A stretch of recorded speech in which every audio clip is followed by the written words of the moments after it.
Sociology एक ऐसा optional है जो बहुत डाइवर्स तरह के बच्चे ऑप्ट करते हैं।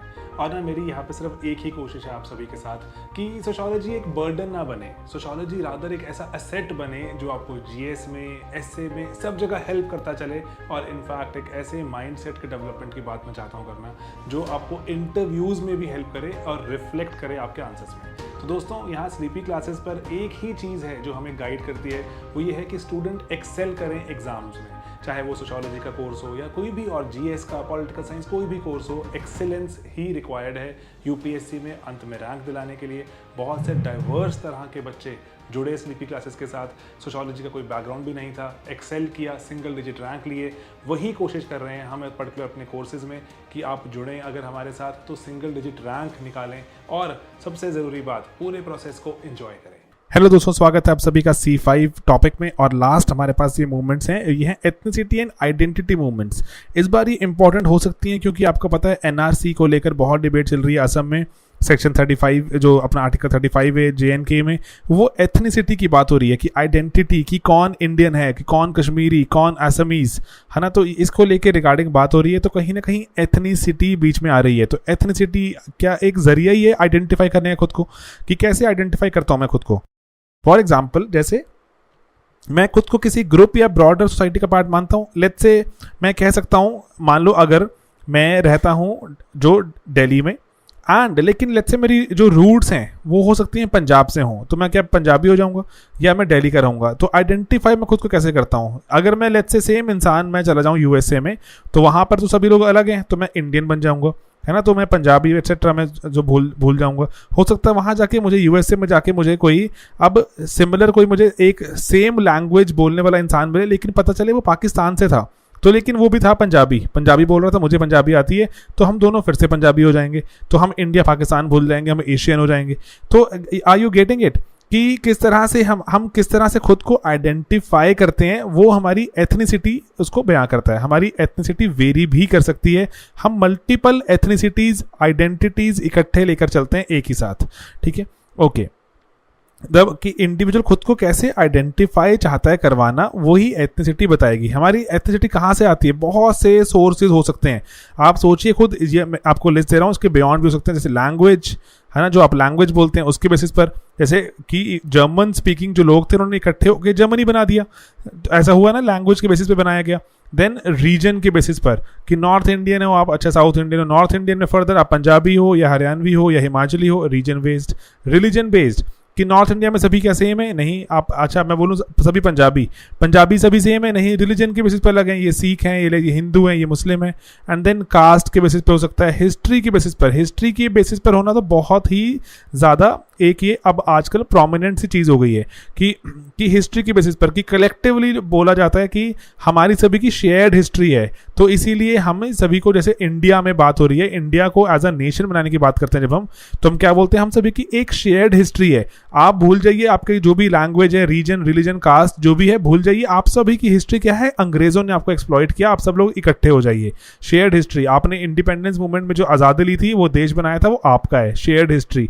तो शेयर्ड हिस्ट्री के नाम पर तो नेशंस बनाए जाते हैं, जाते रहेंगे। तो एथनिसिटी क्या बन रही है? शेयर्ड हिस्ट्री के। अब जैसे कितने कितने सालों से बहुत सारे ज्यूज थे, जो ज्यूज वो यूरोप में जगह जगह रह रहे थे हजारों सालों से, ठीक है। लेकिन उनके बाद शेयर्ड हिस्ट्री क्या निकाली उनकी, कि आप सभी को परसिक्यूट किया गया था, आपको जेरूसलम से बाहर कर दिया गया था। एंड आपकी शेयर्ड हिस्ट्री है, you have to go back. कोई 2000 साल पुराना इंसान बैठा नहीं हुआ, बस हिस्ट्री कोट करके वहां पे लोगों को मोबिलाइज कर दिया गया, लोगों को इकट्ठा कर दिया गया, नेशन बनाने की फीलिंग डाल दी गई। तो ethnicities, can you now imagine कि एथनिसिटी काफ़ी फ्लूइड कॉन्सेप्ट है। किसी भी बेसिस पर लोगों को आइडेंटिफाई करवा कर आप उनको एथनिसिटी के साथ जोड़ सकते हैं, ठीक है। एंड देन होता क्या, एथनिसिटी में आप कोई ट्रेडिशन फॉलो करते हो और वो जो ट्रेडिशन जनरेशन दर जनरेशन फॉलो होता है, वो एथनिक आपकी आइडेंटिटी बन जाता है। This is how you behave और हाउ यू आइडेंटिफाई योरसेल्फ, ठीक है। ओके, एथनिसिटी और नेशनलिज्म बिल्कुल हैंड्स इन ग्लव हैं, बिल्कुल साथ साथ जुड़े हुए हैं। एथनिसिटी थोड़ा लेकिन इंडिविजुअलिस्टिक सोर्स ऑफ आइडेंटिटी है, जो नेशनलिज्म है ये कहीं ना कहीं वी फीलिंग लेकर आता है, सोर्स ऑफ वी फीलिंग। हम सब एक साथ हैं, हम सब एक जैसे हैं, हम सभी की एथनिसिटी कॉमन है। तो ethnicity and nationalism, ethnicity individualistic है, नेशनलिज्म वी है। ओके, तो एंड इसलिए लेकिन एथनिसिटी बहुत बार नेशनलिज्म का सोर्स बनता है, जैसे जैसे अभी इंडिया में जैसे हम विटनेस करते हैं खालिस्तान मूवमेंट, द्रविडियन मूवमेंट, ठीक है, ये एथनिसिटी द्रविड खालिस्तान मूवमेंट में बहुत सारे जो सिख कम्युनिटी के लोग इकट्ठे हो गए कि हमें एक सेपरेट एक नेशन चाहिए। एंड देन द्रविड मूवमेंट में साउथ इंडिया में जो मूवमेंट चली, एंड देन उसके बियॉन्ड भी इवन कि आप अगर इमेजिन करें जो जर्मनी है वो भी एथनिसिटी पे बेस्ड था, जर्मन लैंग्वेज है ना। तो ऐसे बहुत सारी जगहों पर बहुत सारे नेशंस बनाए गए जो कि एथनिसिटी से ही ओरिएंटेड हैं। ऑल राइट, आगे तो अब एथनिसिटी रियल हो सकती है, इमेजिन्ड हो सकती है। रियल तो है जो नेचुरली आती है कि अच्छा ऑटोमेटिकली अगर आपका कहीं जन्म हुआ है तो आप उस जगह के ऑटोमेटिकली हो ही जाते हो, ठीक है, जैसे उस लैंग्वेज के कारण, उसके रीजन के कारण आप वहाँ के रियल है ना, दैट इज रियल। आप चाहो उसको माना नहीं माना, दैट इज योर टेक। लेकिन अब इमेजिन्ड क्या होता है? अब लेट्स से किसी का बर्थ हुआ जो यूएसए में एंड लेकिन वो है ज्यू, तो वो अब इमेजिन करना शुरू कर दे कि मैं तो आई बिलोंग टू इज़राइल, ठीक है, और I belong to my homeland. इसी तरह से इमेजिन करना शुरू कर दो आप कि the way you start because of let's say shared history, because even की बहुत बार हिस्ट्री क्रिएट भी कर दी जाती है। कोई अब किसी को पता नहीं है हिस्ट्री है या नहीं है, लेकिन हिस्ट्री क्रिएट कर दी गई। जैसे हमने अभी प्रीवियस चैप्टर में पढ़ा, जैसे ऑनरे बेते बताते हैं हमें कि यादव्स ने किस तरह से हिस्ट्री अपनी ट्रेस कर दी to Lord Krishna and genealogy अपनी। तो सभी के सभी की एथनिसिटी क्या हो गई? इमेजिन्ड एथनिसिटी बन गई कि हम सभी लॉर्ड कृष्णा के डिसेंडेंट्स हैं। तो इसी तरह से इमेजिन भी हो सकती है, people are made to believe. तो देखो हो क्या रहा है, लोगों को मोबिलाइज करने के ही सभी ये बहुत सारे हमारे पास तरीके हैं, वेज हैं। तो रियल और इमेजिन तो it's a matter of debate कि जो रियल है वो भी रियल है या नहीं। कि अब लेट्स से आज जहाँ पर आप जैसे मान लो यूगोस्लाविया को मान लो, जहाँ कुछ देर पहले वो इंसान यूगोस्लाविया का था, उसके कुछ देर बाद यूगोस्लाविया रहा ही नहीं, कुछ और हो गया। तो ना रियल भी कितना रियल है, इवन दैट इज जो बहुत सारे थिंकर्स बोलते हैं वो रियल भी बहुत ही टेम्परेरी है। जैसे 1947 से जो 15 अगस्त के कुछ दिन पहले तक वो बंदा क्या था? ब्रिटिश इंडियन था। उसके नेक्स्ट मोमेंट वो इंडियन हो गया, है ना। तो अब ब्रिटिश उसका कोई लेना देना नहीं है। तो इसीलिए जो एथनिसिटीज़ भी बहुत ज़्यादा वेरी करती हैं किस तरह से, ठीक है। ये भी जो लगता है रियल है वो भी बहुत ही टेम्परेरी होती हैं, लेकिन दैट्स अ फिलोसॉफिकल थॉट। आपको बस पॉइंट यहाँ देखिए। ओके, रीजंस कि एथनिसिटी को कोड क्यों किया जाता है, एथनिसिटी कहाँ से निकल के आती है, क्यों मुझे अपने आप को पंजाबी कहलवाना है, इंडियन कहलवाना है? क्योंकि थ्रेट परसेप्शन है, ठीक है। थ्रेट परसेप्शन है कि कहीं ना कहीं ऐसा हो सकता है कि लेट्स से अब कि अगर मैं माइनॉरिटी हूँ तो हो सकता है कि मुझे बाकी मेजॉरिटी अपने आप में सब्ज्यूम कर ले और अकॉर्डिंगली मेरी कोई आइडेंटिटी नहीं रहेगी। तो थ्रेट है मुझे। मेजॉरिटी को माइनॉरिटीज हो सकती है, माइनॉरिटी को मेजॉरिटीज हो सकती है। तो इस तरह से वो अपनी एथनिसिटीज प्रिजर्व चाहते हैं रखना। इनसिक्योरिटी है ना, कि अब मेरा ट्रेडिशन कहीं कि जैसे अब आप देखते हैं हिंदुइज्म खतरे में, पाकिस्तान में चल रहा है इस्लाम खतरे में। 98% पाकिस्तान में लोग मुस्लिम हैं, तब भी इस्लाम खतरे में, वहाँ पर बहुत ज़्यादा मुहिम चलती है।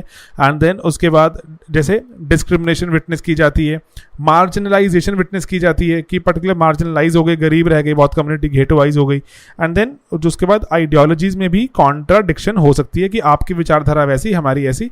तो हो सकता है कि हम अलग अलग एथनिसिटीज़ को खुद को क्रिएट कर दें। तो ये मतलब कुछ जो ब्रॉडर आइडियाज़ हैं एथनिसिटीज़ क्यों जो आगे सामने आती हैं, एंड क्यों लोग सेपरेट नेशन की डिमांड करते हैं कि हम आपसे अलग हैं और हमें अलग देश दे दीजिए, है ना। ओके, पॉल ब्रास आते हैं। पॉल ब्रास यहाँ पे देते हैं 3 तरह की टाइप्स हैं हमारे पास जो कि एथनिक जो मूवमेंट्स को लेके चले। 3 टाइप्स ऑफ एथनिक मूवमेंट्स की बात करेंगे वो। जो ना ऊपर ये जो यहाँ पे मैंने ये वर्ड काट कर रखे थे, ये इक्वालिटी लिखा हुआ था, यहाँ एथनिसिटी है, इसको ठीक कर लीजिएगा, ठीक है, पीडीएफ में। एंड यहाँ रियर्स लिखा हुआ था, रियर्स नहीं सोर्स है, ये टाइपिंग एरर्स हैं। तो उसका पीडीएफ बन गया था ये, तो इसलिए चेंज करना थोड़ा मुश्किल हो जाता है। तो यहाँ पर ठीक है। एंड देन यहाँ पे देखो अब 3 तरह के हैं, इंटर एंड स्टेट के साथ जंग, ठीक है।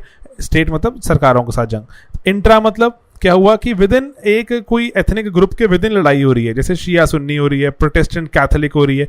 इंडिया में इतनी विटनेस नहीं होती, इंट्रा एथनिक इंडिया में विटनेस कम करते हैं हम। देन आता है इंटर नेटिविस्टिक मूवमेंट की, नेटिविस्टिक की मैं यहाँ का हूँ, आप यहाँ के नहीं। जैसे शिवसेना ने पर्टिकुलरली, है ना, शिवसेना ने बहुत सारे जो साउथ इंडियन से शुरुआत करते हैं, वो बहुत सारे साउथ इंडियंस को महाराष्ट्र या बॉम्बे से बाहर किया। उसके बाद जो लेटर ऑन जब महाराष्ट्र नव निर्माण सेना आती है तो वो नॉर्थ इंडियंस को बाहर कर रही है, तो वो नेटिविस्टिक फीलिंग है। मलेशिया में अब बात करते हैं उसको भूमिपुत्रा मूवमेंट, है ना, सन ऑफ द सॉइल, वो मलेशिया में शुरू हुई थी भूमिपुत्रा। तो तो ये सभी चीज़ें हैं नेटिविस्टिक कि हम यहाँ के हैं, बाकी जो बाहर वाले हैं वो बाहर चले, है ना, हमारी एथनिसिटी यहाँ की, आपकी बाहर चलिए। ओके, JNK में चल रही थी जो जो 89, 90, 91 में जो एथनिक क्लिनजिंग हुई, बहुत सारे जो हिंदू जो पंडित से कश्मीरी पंडित उनको बाहर किया गया, तो ये बात हुई Kashmiri Pandits, Muslims and Kashmiri Pandits. Then state के साथ जंग चल रही है एथनिक ग्रुप्स की, ये इंडिया में बहुत ज़्यादा कॉमन है। यहाँ पे जो क्योंकि मल्टीपल एथनिक ग्रुप्स हैं वो अभी भी एक मर्ज होके एक नेशन नहीं बना पाए, तो ये स्टेट से लड़ते रहते हैं और स्टेट को बोलते हैं हमें अलग या तो देश दे दो या हमें अलग एक स्टेट दे दो। तो इसको मैं सब कुछ मैं एक स्किप करते हुए पॉल ब्रास का आपको अंत में ले जा रहा हूँ, ठीक है, तो वापस आएंगे। तो इसलिए पॉल ब्रास आगे क्या बोलते हैं, इंडिया में एथनिक मूवमेंट्स 3 तरह की कैसे हो जाती हैं। हमने देखा कि स्टेट से कैसे भिड़ते हैं, पहले कहते हैं ऑटोनॉमी दे दो हमें, ऑटोनॉमी, जैसे लद्दाख कह रहे हैं हम तो कश्मीर में हिंदू मुस्लिम की लड़ाई में हमें मत बीच में घसीटो, हमें अलग एक रीजन दे दो, हमें ऑटोनॉमस रीजन घोषित कर दो। गोरखालैंड अलग कह रहा है वेस्ट बंगाल से। देन सेपरेट स्टेट की बात आती है कि हमें जैसे तेलंगाना कह रहे हैं, पंजाबी सूबा की बात हो रही थी, जैसे हरियाणा को अलग किया जाए, हिंदी स्पीकिंग बेल्ट है तो अलग किया जाए, तो सेपरेट स्टेट ऑटोनॉमी होगी पहले, फिर सेपरेट स्टेट हो गया, फिर होता है सेसेशनिस्ट, हमें देश ही अलग चाहिए, और वो नेशनल इंटीग्रेशन को थ्रेट भी मानी जाती है, वायलेंट भी होती है, Khalistan, Dravidian movement, Naga movement, ये सेसेशनिस्ट सारी मूवमेंट्स हैं। ऑलराइट, तो ये आपने देखा 3 तरह की थी, हमने देखा पहले बताया उन्होंने, एक तो इंट्रा, देन बताया उन्होंने इंटर, देन उन्होंने बताया वर्सेस स्टेट। तो वर्सेस स्टेट में अभी 3 तरह से हो जाती हैं आगे, ऑटोनॉमी मूवमेंट, ठीक है, ऑटोनॉमी, देन आगे सेपरेट स्टेट, देन उन्होंने बताया हमारे पास है सेसेशनिस्ट वाले जो कुछ एग्जांपल्स। तो ये अपने पास ब्रॉडर फ्रेमवर्क है पॉल ब्रास का एथनिक मूवमेंट्स के बारे में, बहुत सारे एग्जांपल्स भी हमारे पास, एग्जांपल्स कोट कीजिए, बहुत ही अच्छा फ्रेमवर्क है, नंबर पूरे में से पूरे मिलने के चांसेस हाई। ऑल राइट, वापस आते हैं।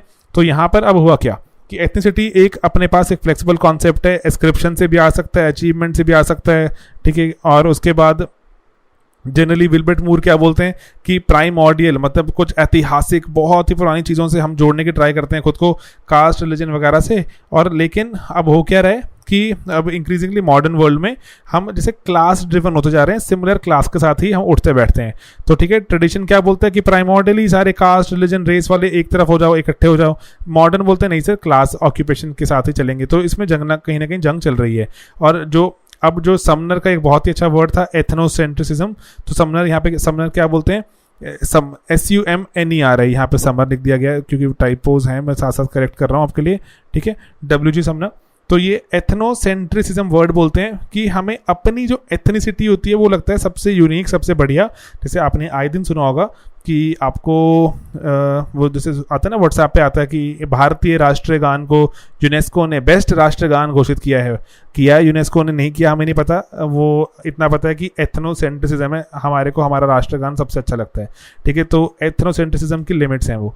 तो जब यूरोपियन इंडिया आए थे वो कह रहे थे यूरोप सबसे अच्छा, इंडिया को हमें अच्छा बनाना है, वाइट मैन्स बर्डन है, क्योंकि वो यूरोसेंट्रिसिज्म कर रहे थे।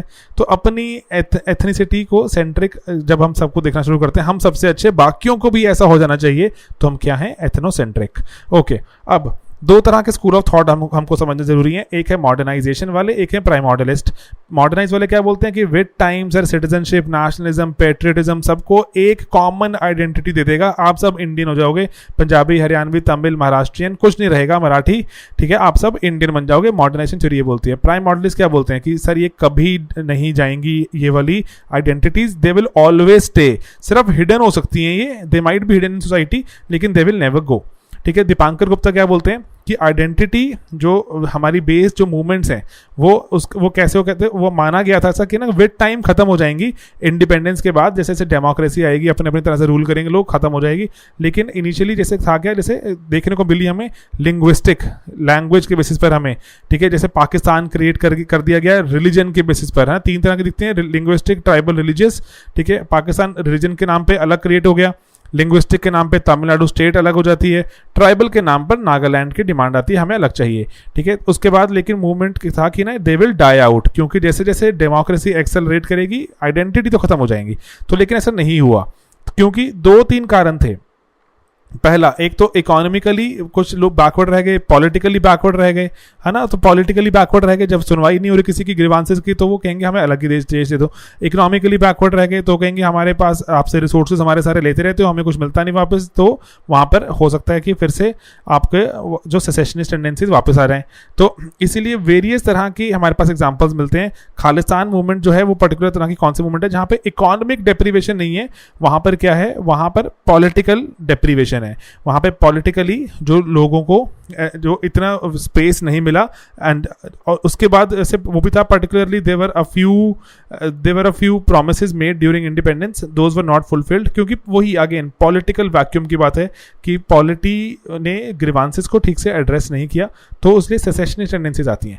ओके, जैसे अभी असम जो गणतांत्रिक परिषद था जो वो एजीपी, उसके बाद जो AASU के साथ जो राजीव गांधी ने पैक्ट किया था, जो जिसके कारण एनआरसी विटनेस करते हैं हम 1985 में।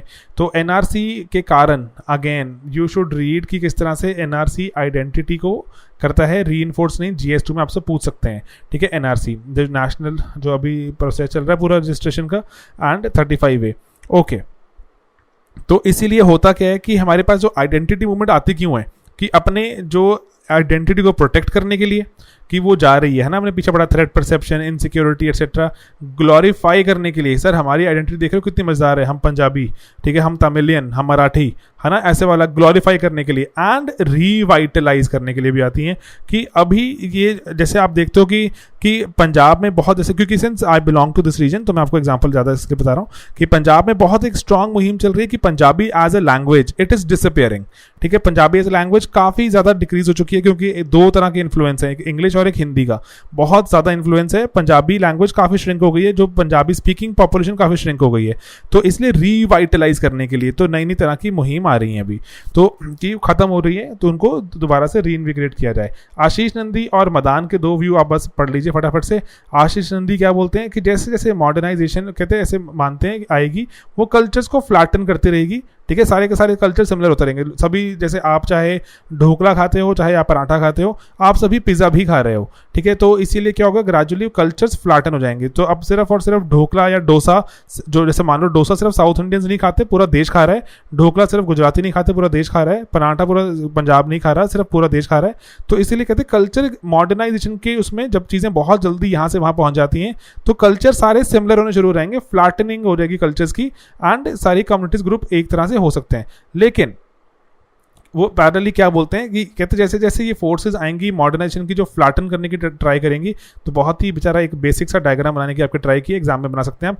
मॉडर्नाइजेशन की फोर्सेस जैसे जैसे फ्लैटन करने की ट्राई करेंगी आइडेंटिटी को, कि पता ही नहीं चलेगा जो डोसा खा रहा है वो साउथ इंडियन होता है। भाई डोसा खा रहे हैं बैठ के कश्मीर में लोग, है ना, तो पता ही नहीं चलेगा कौन है। तो कहते फ्लैटनिंग शुरू हो गई है। तो उसी वक्त लोगों को लगेगा कि मैं डिफरेंट कैसे हूँ, हाउ एम आई एक्सक्लूसिव, मैं यूनिक कैसे हूँ। तो then people will also fight for exclusivity, ठीक है। आइडेंटिटी मॉडर्नाइजेशन पर भारी पड़ेगी, ठीक है। तो इसलिए बोलते हैं कि वो क्या है कि कल्चरल रिवाइवलिज्म भी साथ साथ ही होगा। ये forces they will go hand in hand. Modernisation flatten करती रहेगी एंड आइडेंटिटी एक्सक्लूसिविटी की जंग लड़ती रहेगी अगेंस्ट मॉडर्नाइजेशन। तो ये हैंड इन हैंड चलता रहेगा, ठीक है। तो फूड, ड्रेस, बिहेवियर, ये वो सभी चीज़ों में वो क्या बोलते हैं इसीलिए कि इसलिए modernity is more Indian than modern. All right, तो उसके बाद आपने ये जो पॉल ब्रास का भी देख लिया आपने किस तरह से इंट्रा एंड वर्सेस स्टेट में 3 ऑटोनॉमी, सेपरेट स्टेट, सेसेशनिस्ट याद होना चाहिए आपको। एंड बाकी एग्जांपल्स आशीष नंदी, मदान वगैरह क्या बोलते हैं, एंड सैमुअल हंटिंगटन बोलते हैं क्लैश ऑफ सिविलाइजेशन में कि सर अब आइडियोलॉजी की जंग खत्म है, कि कैपिटलिज्म वर्सेस सोशलिज्म करें, कैपिटलिज्म या कम्युनिज्म की जंग खत्म है, अब किसकी जंग है, आइडेंटिटी की जंग है। तो नाउ क्या सिविलाइजेशन आइडेंटिटी के बेसिस पे आपस में भिड़ेंगी।